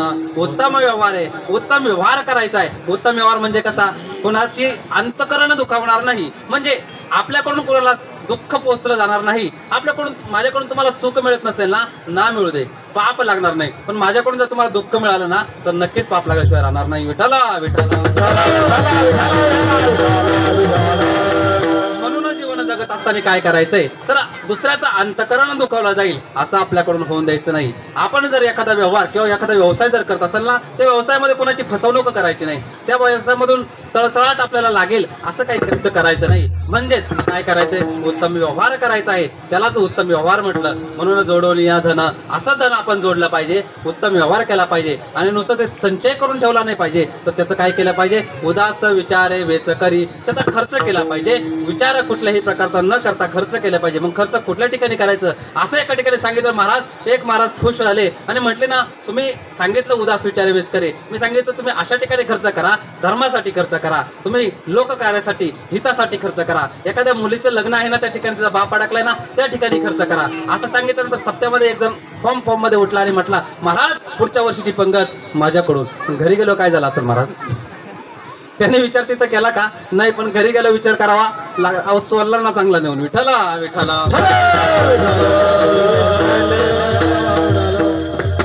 अशा विचार न करता, म्हणजे त्या ठिकाणी त्यांनी कोणताही विचार न करता तो निर्णय घेतला, पण त्याच्यावरती त्याला पश्चाताप करावा लागला. आणि पुढच्या वर्षी सप्त्याला दिसला नाही. दिसेलच कसा, कारण त्याच्यावरती दबाव आला. त्या ठिकाणी कोणत्याही प्रकारचा विचार न करता खर्च केला पाहिजे, कारण आपण कमवलं ना. मग उदास विचार वेच करी, अशा ठिकाणी खर्च करा, धर्मासाठी खर्च करा, कार्यासाठी खर्च करा. मग मी म्हटलं खर्च करा म्हणून काय धाब्यावर जाऊन दुसऱ्याला दारू पाजायची का, नाही का. उदास विचार वेच करी, मी खर्च केला कुणावरती, दारुड्यांवरती. त्या ठिकाणी खर्च करून तुम्हाला काय मिळणार आहे का, नाही भेटणार. या ठिकाणी खर्च केल्यानंतर त्याचं फळ निश्चित मिळाल्याशिवाय राहणार नाही. मग काय फळ मिळणार आहे महाराज, अभंगाच्या दुसऱ्या. उत्तमाची गाती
वा उत्तमाची गती तो एक पावेल उत्तम भोगीला जीवखानी फळ तुम्हाला नक्कीच मिळण्याशिवाय राहणार नाही. बघा बाबा, तुम्ही जर चांगलं कर्म केलं, तुम्ही जोडून या धन उत्तम प्रकारे जर तुम्ही धन मिळवलं, उदास अंत करणारे जर वेच केलं तर तुम्हाला नक्कीच चांगलं फळ मिळण्याशिवाय राहणार नाही. उत्तमाची गती तो एक पावेल उत्तम भोगीला जीवखानी. उदाहरण सांगून जाईल बघा, आपण जर बाबळीचं जे बी आहे ना ते जमिनीत टाकलं तर कोंब येतो बाबा. इतका सुंदर कोंब असतो, इतका सुंदर, बघितलं ना असं वाटतं किती सुंदर कोंब आहे राव. त्याचं आपण संरक्षण केलं पाहिजे. संरक्षण करतो, झाड मोठं होतं आणि मोठं झाल्यानंतर फळ देतं. काय देतं?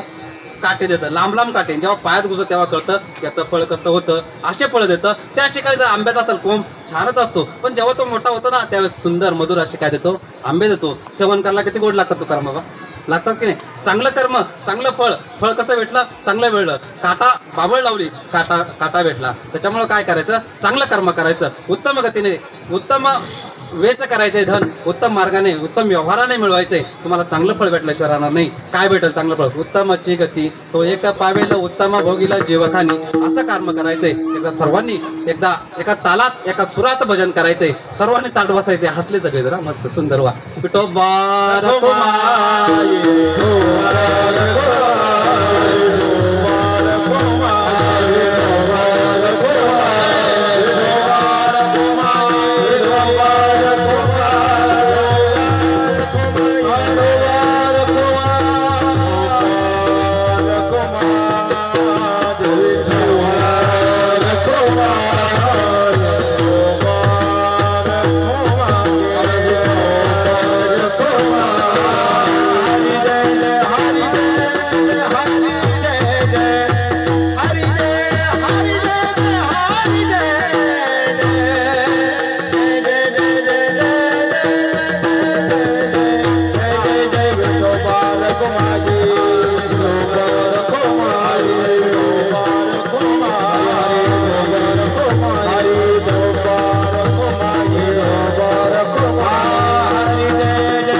हरी हरी विठोबा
उत्तमाची गती तो एक पावेल काय होईल? उत्तम भोगीला जीवखानी. तुम्ही ज्या जीवामध्ये जाल ना, यापुढे तुमचा जो काही क्रम असेल ना तो तुमचा उत्तम झाल्याशिवाय राहणार नाही. मग एवढंच करून थांबायचंय का? नाही. पुढे काय करायचंय? धर्माचं काम मी तुम्हाला सांगितलं. काय करायचं धर्म? भूत दया गायी, पशुचे पालन. आणि पशुचे पालन काय करायचं? एवढंच तर थांबायचंय का? नाही.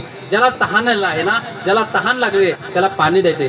तानेल्या जीवन वना माझी. काय होईल त्यांनी? उत्तमाची गती तो एक पावेल उत्तम भोगीला जीवखानी. एवढंच करून थांबायचं नाही. महाराज काय म्हणतात? काय करायचं अजून? परस्त्रिया सदा बहिणी माया. जे काम करत असताना काय करायचंय? दुसऱ्याला किंवा परस्त्रियांना माते समान मानायचं आहे का का तेवढंच करून थांबायचे का नाही मग शांतिरूपी नव्हे. शांतिरूपी नव्हे कोणाचा वाईट शांतिरूपी नव्हे कोणाचा वाईट शांतिरूपी नव्हे कोणाचा वाईट शांतिरूपी नव्हे कोणाचा वाईट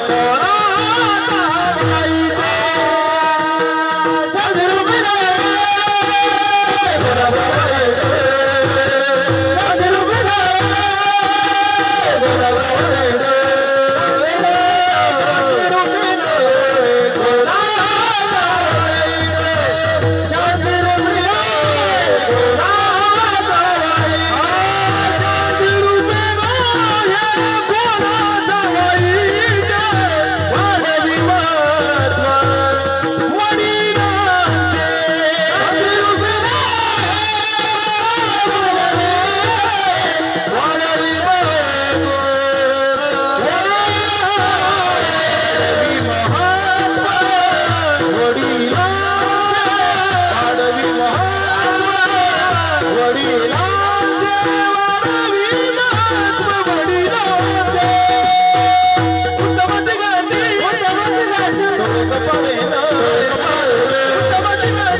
उत्तमची गती तो एक पावेल उत्तम भोगीला जीवाखानी काय करायचे परोपकारी नेने परनिंदा परस्त्रिया सदा बहिणी माया का उत्तमाची गती तो एक पावेल उत्तम भोगीला जीवाखानी शांतिरूपी नव्हे कुणाचा वाईट कुणाबद्दल वाईट चिंतन करायचं नाही कुणाला त्रास द्यायचा नाही हे कर्म करायचे चांगलं कर्म.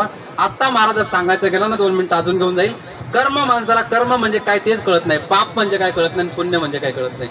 चालू तुम्हाला चालत्या वेळेस सांगून जाईल. बाबा तुम्ही जाणून बुजून एखादं कर्म केलं ना गणेश बाबा जाणून बुजून आज मी समजा या ठिकाणी एखादा साधू संत आलाय त्याला तुम्ही जाणून बुजून त्रास दिला जाणून बुजून तुम्ही त्याला पाणी दिलं नाही त्याला जेवायला अन्न दिलं नाही तो ताणलेला आहे व्याकुळ झालेला आहे पाणी मागतो पण तुम्ही त्याला जाणून बुजून दिलं नाही ना तर ते झालं तुमचं पाप बरोबर का. अहो पाप नक्कीच आहे पण ते झालं कर्म.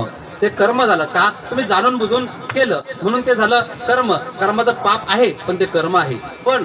पण तुमच्याकडून तुम्ही गडबडीत आहे घाईत आहे घरातून बाहेर पडलेत तुम्ही तहानलेल्याने तुमच्याकडे पाणी मागितलं तुम्ही म्हणले अगं आई पाणी दे आणि निघून तुम्ही गेलात तो पाणी तहानलेला थांबला आईने काय आवाज ऐकला नाही ती घरातच राहिली तो तहानलेला थांबला आणि तिथून निघून गेला. तुम्हाला पाप नक्कीच लागलं पण ते काय लागलं माहिती का ते पाप लागलं पापच लागलं कर्म नाही झालं का कारण तुम्ही जाणून बुजून केलं नाही. मग पापाला सुटका काय आहे हो पुण्य आहे. जर तुम्ही पुण्य केलं ना ते पाप नष्ट होणार. तुम्ही तिथून पुढे जर एखाद्याला पाणी जर पाजलं ना एखादा ताण लेला तुमचं ते मागचं पाप होतं ना ते फिटल्याशिवाय राहणार नाही. पण तुम्ही जाणून बुजून दिलं नव्हतं ना ते झालं तुमचं कर्म आणि कर्माला फेड नाही बाबा.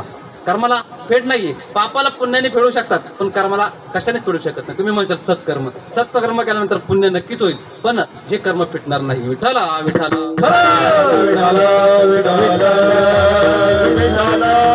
म्हणून वाईट कर्म करायचं नाही शांतिरूपी नव्हे कुणाचा वाईट. आणि असं जर तुम्ही या नियमामध्ये सांगितलं तर वाढावी महत्व तुमच्या आई वडिलांचं महत्व वाढल्याशिवाय नक्कीच राहणार नाही. आणि एवढे जर तुम्ही नियम पाळले तर तुकाराम महाराज म्हणतात तुमच्या जीवनामध्ये काय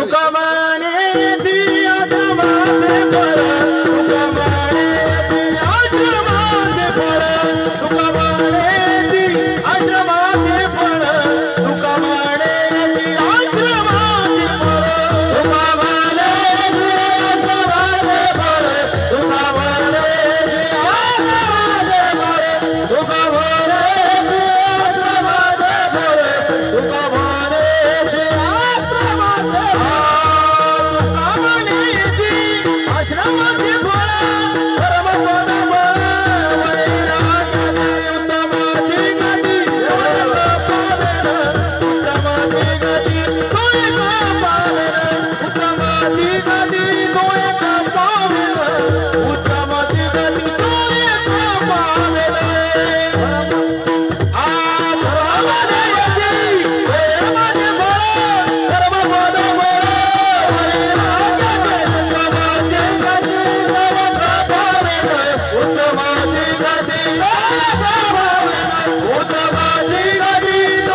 उत्तमाची गती तो एक पावेल उत्तम भोगील जीवखाणी. सुंदर चाल म्हणले बाबा. बाबांसाठी एकदा टाळ्या वाजवा. आणि आपण सुंदर काकूला सांगतो. बाबाने ज्या गाण्याची चाल लावली ना ते गाणं असं आहे, दिस जातील तिस येतील. खूप मोठा संदेश आहे बाबा या गाण्यातून. कारण सांगू का, कारण माणसाकडे ज्यावेळेस पैसा येतो ना, माज येतो ना, त्यावेळेस त्याने आठवायला पाहिजे हेही दिवस जातील. आणि ज्यावेळेस वाईट दिवस येतील ना, त्यावेळेस पण आठवलं पाहिजे काय, हेही दिवस जातील. म्हणून दिस जातील दिस येत. मराठी गाणं पण त्याच्यामध्ये संदर्भ खूप छान आहे. फक्त एवढं लक्षात ठेवा, भगवान श्रीकृष्णाने हा संदेश दिलेला होता काय, हेही दिवस जातील. म्हणून आपल्या व्हॉट्सअपला जर स्टेटस ठेवायचा तर हे ठेवा, हेही दिवस जातील. म्हणजे जर पुढच्या मनाचं कोणाच्या वाईट असेल ना, त्याला कळेल का बाबा बाबा बरोबर आहे, हेही दिवस जातील. जर वाईट दिवस असतील तर हेही दिवस जातील. चांगलं होईल, चांगलं होणारच आहे. आणि चांगलं कर्म केलं चांगलं झाल्याशिवाय राहणार नाही. विठ्ठला विठ्ठला. धावत्या वेगामध्ये फक्त तुम्हाला अर्थ सांगितला. धर्म अर्थ काम मोक्ष. धर्म राहून गेला, अर्थच सांगितला. काम आणि मोक्ष या 3 गोष्टी सांगायच्या राहून गेल्या. कारण ते म्हणतात ना, उतावळं पाणी खळखळाट फार. आयोजकांना माझी विनंती असेल की बाबांनो दादांनो, माझी तुम्हाला कळकळीची विनंती आहे की कीर्तन सुरू करताना ना, काय सांगतो बाबा, हे जे वातावरण आहे ना तयार करण्यासाठी खूप ताकद लागत असते. पहिलवानाला तेवढी ताकद लागत नाही, तेवढी कीर्तन करायला लागत असते. आणि या ठिकाणी लांबून आलेली सर्व मंडळी असते, गायनाचार्य असतात, मृदुंगाचार्य असतात, सर्व मंडळी बाहेरून आले नातेवाईक. आणि त्यांच्याकडे मी सांगितलं की हे नामसंकीर्तन आपण कशासाठी करत असतो, तर आपले जन्मांतराचे पाप किंवा दोष नष्ट करण्यासाठी हा कार्यक्रम आपण करत असतो. म्हणून या कार्यक्रमाचा योग्य तो क्रम झाला पाहिजे. आणि तुम्ही म्हणसाल हे असं कसं काय होतं, तुमचे विचार कसे काय बदलतात, वैज्ञानिक रूपाने मी कारण पुढच्या वेळेस नक्की सांगेल. आता कारण वेळ आपल्याकडे खूप कमी आहे, त्यामुळे नामसंकीर्तन हे करायचं असतं. आणि करताना काय करा बाबा, सर्वांना कळकळीची विनंती आहे की वेळेत चालू करा. 7ला सुरू केलं ना, 9 पर्यंत नक्की संपल्याशिवाय राहणार नाही. आणि भरत दादा, तुम्हाला खरंच मनापासून विनंती, खूप सुंदर कार्य करतात तुम्ही, एकदम भारी सिस्टीम वगैरे असते. वेळेचं थोडंसं करा. सर्वांनी तुम्ही जर आले तर आम्ही पण येत जाऊ. सर्वजण वेळेमध्ये जर आले ना, कार्यक्रम एकदम सुंदर टायमिंगमध्ये संपत जाईल. आणि आता हे बरोबर वाटत नाही मध्येच आपला कार्यक्रम सुरू, काही मंडळी जेवण करते, काही उठून जाते, बरोबर वाटत नाही बाबा. आणि काही एवढी ताकद ती लावली ना, ती सगळी संपून जाते, मजा वाटत नाही कार्यक्रमामध्ये. तर सर्वांना ही विनंती राहील की वेळेमध्ये चालू करून वेळेच्या अगोदरच आपण संपवण्याचा प्रयत्न करत जाऊ. कारण भरपूर जणांना लांबून आलेली मंडळी, सर्वांचा आपण विचार केला पाहिजे. धावत्या वेगामध्ये जे काही माझ्या अल्पबुद्धीप्रमाणे अभंगाचा सरळच भावार्थ मी तुम्हाला सांगितला. फक्त सांगता उत्तम व्यवहार कसा करायचा, जोडून या धन उत्तम व्यवहारे, उदास विचारे वेच करी, कशा प्रकारे खर्च करायचा, त्याने काय होईल, कोणतं फळ मिळेल, इतकाच अभंग सोडवला. पुढचा राहिलेला अभंग कधीतरी योग्य त्यावेळेस सोडवण्याचा प्रयत्न करील किंवा त्यावेळेस नक्की सांगून जाईल. आज या कीर्तन रूपी सेवेसाठी जी निमित्त 8 तारखेला का नाही, 8 तारखेला वेगळा. कारण इथं कसं माहिती का, सगळे परीक्षक आणि मी आहे विद्यार्थी, आणि माझे दर टायमाला पेपर चालू असतात. हा पहिला पेपर, प्रत्येक अभंगावर नवीन, तर पुढच्या वेळेस अभंग पण नवीन लागेल. कारण माणसं खूप हुशार आहेत आणि मी अल्पबुद्धी आहे, त्यामुळे बदलावं लागतं. नाही तर डोंगर बाबा परत म्हणायचे एकच अभंग बोलतो, म्हणून तसं नको व्हायला, बरोबर का नाही. आणि बरोबर आहे बाबा, त्यांच्याकडून मार्गदर्शन भेटलं पाहिजे. बाबा मार्गदर्शन करत असतात सतत. त्यांनी सांगितल्याप्रमाणे आज यावेळेस आपण वास्तुशांती, त्यांनीच मार्गदर्शन केलं होतं मागच्या कीर्तनाला की हरिया असं नाही असं सांगायचं. आणि त्यांच्या सांगण्यातून, मार्गदर्शनातून आज हे सांगितलं, हे बऱ्यापैकी त्यांचं होतं. आणि या कार्यक्रमासाठी उपस्थित राहिलेली सर्व जी मंडळी आहेत, हरिभक्त पारायण सचिन बाबा खूप सुंदर साथ दिली. घामाघूम झाले होते बाबा वाजवता, पण एकदम सुंदर साथ दिली. त्याचबरोबर हे सर्व बालगोपाळ मंडळ बाबा, त्याचबरोबर सरही आवर्जून उपस्थित असतात. सरांनाही द्यावे धन्यवाद. कमीत आमचा मस्त बाळकृष्ण महाराज आज सुंदर विनयाची साथ केली, त्यांनी व्यवस्थित विना घेऊन उभा राहिला. या कार्यक्रमाचे आयोजन करणारे सर्व मंडळी, नंदूबाबा अधिकारी, त्यांच्या घरातील सर्व कुटुंबीय, त्यांनाही द्यावेत इतके धन्यवाद की तुम्ही आज धर्म जपण्याचा प्रयत्न करतात, धर्माचं कार्य करत आहात. इतकं सुंदर कार्य करत असताना तुम्हाला भगवान परमात्मा नक्कीच सुख शांती समृद्धी तुम्हाला तुमच्या कुटुंबियांना लाभो, अशी मी भगवान परमात्म्याकडे एक विनंती करेल. आणि जी काही लांबून मंडळी आहे सर्वांच्या चरणी नतमस्तक होईल. शिंदे बाबा असतील, तुकाराम बाबा, आपले सर्व मंडळी, महाराज मंडळी, त्याचबरोबर आपले सर्व ताई पण आल्या टोळ्यावरून, नवळ्याताई, इतक्या लांबून त्या येत असतात, प्रवास करत असतात, आमच्यावरती खूप प्रेम करत असतात त्या. आणि सर्व साधकांवरती त्यांचं खूप प्रेम आहे. त्याचबरोबर लांबून आलेली मंडळी आहेत, आमचे योगेश दादा पण आले एवढं लांबून आज कीर्तनासाठी, किंवा नंदबाबांवरती प्रेम असेल म्हणून सर्व साधक मंडळी खूप तळमळीने आलेली आहेत. सर्वांच्या चरणी नतमस्तक होतो. हे काही जे ज्ञान सांगितलं आहे हे सगळं तुमच्या मार्गदर्शनातून, तुमच्या संयोजनातून, किंवा तुम्ही जे काही सांगितलं तेच तुमच्या समोर मांडण्याचा प्रयत्न केला. जे काही चांगलं तेही तुमचंच, वाईटही माझं का या टायमाला माझं म्हणतो, कारण प्रत्येक तुमचं म्हणलं का तुम्हाला वाईट वाटेल. म्हणून जे काही चुकलं ते माझं मी परत घेतो. जे काही चांगलं असेल ते सर्व तुमच्यापर्यंत पोहोचो. उपकारी नेणे परनिंदा या विषयावरती बोलायचं होतं. आज जी काही सर्व मंडळी आपण या ठिकाणी बसले आहोत ना बाबा, सर्व ही उपकाराने जमलेली मंडळी आहोत. कारण परोपकार म्हणजे काय असतो, कुठल्याही प्रकारचा स्वार्थ न ठेवता घराघरात जाऊन परमात्मा पोचवून सर्वांना एकत्रित करणं हा परोपकार असतो. आणि असाच परोपकार करून आपल्यावरती कृपा झाली, संत कृपा झाली. इमारत पळाली किंवा इवलेसे रूप लावी येले द्वारी त्याचा वेळू गेला गगनावरी, हे सर्व जी एकत्रित आली ती सद्गुरु कृपेमुळे आली. आज सर्वांचे सद्गुरू त्यांच्या कृपेने आज आम्ही सर्वजण एकत्रित आहात. असे बाबा त्यांच्याच कृपेने आज आपण सर्वजण एकत्रित आहोत. आणि या कार्यक्रमासाठी आपण सर्व उपस्थित राहिलो. बाबांनी त्यांच्या वास्तूला नाव दिले माऊली कृपा, कारण कृपा झाल्याशिवाय काहीच होत नाही. म्हणून संत कृपा झाली, इमारत फळाली. संत कृपेशिवाय काहीच होत नसतं, काहीच कार्य होत नसतं. माणसाला माणसासाठी वेळ देण्यासाठी वेळ नाही बाबा. सर्वजणांना फक्त वेळ भोजनासाठी आहे, पण भोजनासाठी नाहीये. विठ्ठला विठ्ठला धावत्या वेळात सर्वांचा 1 तास 1.5 तास जवळपास 1.5-2 तास झालेत. मी एवढा वेळ घेतला, सर्वांच्या चरणी नतमस्तक होतो. काय ते वाकडं बोललं असं बोललेले वाकोडे जे काय बोललं असेल ते माझं मी असेल, मला परत द्या. जे काही चांगलं असेल काय म्या पामरे बोलावे उत्तरे, परी त्या विश्वंभरे बोलविले. जे काही आहे त्या विश्वंभराने त्या देवाने बोलवलेलं आहे हेच मी समजतो आणि सेवेला पूर्णविराम देतो. ज्ञानेश्वर माऊली, ज्ञानराज माऊली.